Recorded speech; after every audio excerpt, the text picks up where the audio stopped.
Hey, it's BrickTsar. I'm down here in the basement. This is the Bricklink store area. And actually my store is closed until I get back from Philly Brick Fest. I just don't want to deal with orders and stuff right now, so I haven't been doing that. And the vlog every day in April theme is, how do you give back to the community, volunteer, those types of things. And I do volunteer work. But it's the nature such. I don't like to talk about it here on this channel because the internet is a place where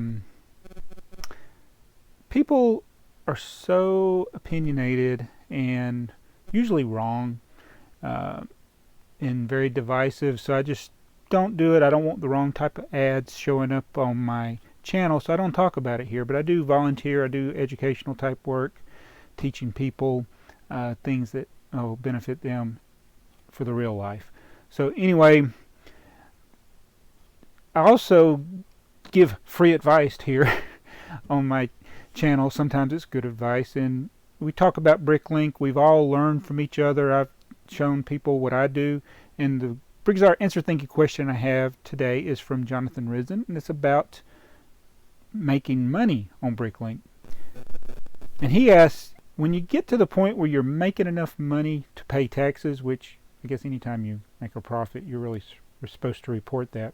He said, does BrickLink send you a 1099 or what? Alright, I got tired of holding the camera, so does BrickLink send you a 1099? No. And I'll tell you why is because the money doesn't really go to BrickLink. You're not doing a service for BrickLink. You actually send BrickLink money. You pay BrickLink for a service they provide. So I guess if I made enough money, maybe I should be sending a 1099 to BrickLink. I don't know. So the 1099 type form, or somebody that will report income over a certain amount, well, usually that will be if you use a pay service like PayPal. The PayPal will send you that form. So if you're going to be making enough that they would send you the amount, which I actually don't know what it is because I've never made that amount with PayPal, although I've heard it's $20,000. I don't know, it could be less, but that's where you're going to get the 1099. It's from PayPal. And this is Jurassic World set there. So yeah, I would say that you're not going to get the 1099 from BrickLink. It's going to come from whatever payment service you use, whoever's actually given you money where you see the income coming in. And so people pay PayPal to pay you, and then so there's income there, and then yes, but they're legally required. Now the rules are going to be different for people in different countries.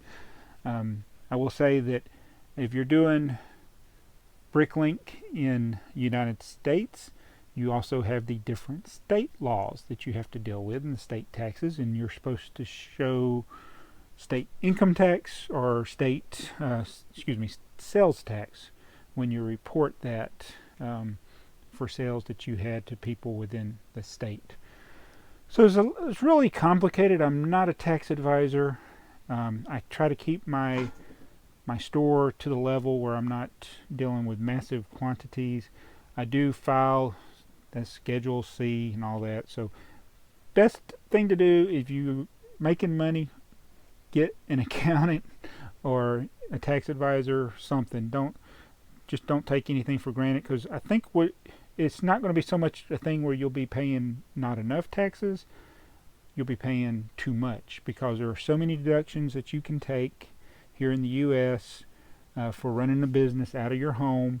You can legitimately take them if you keep the records of what you're doing, and a lot of times I think people miss out on that. So a good question. This is not a tutorial on how you should do your taxes, so just really do your research before you send your local government money that they don't really need or won't use right.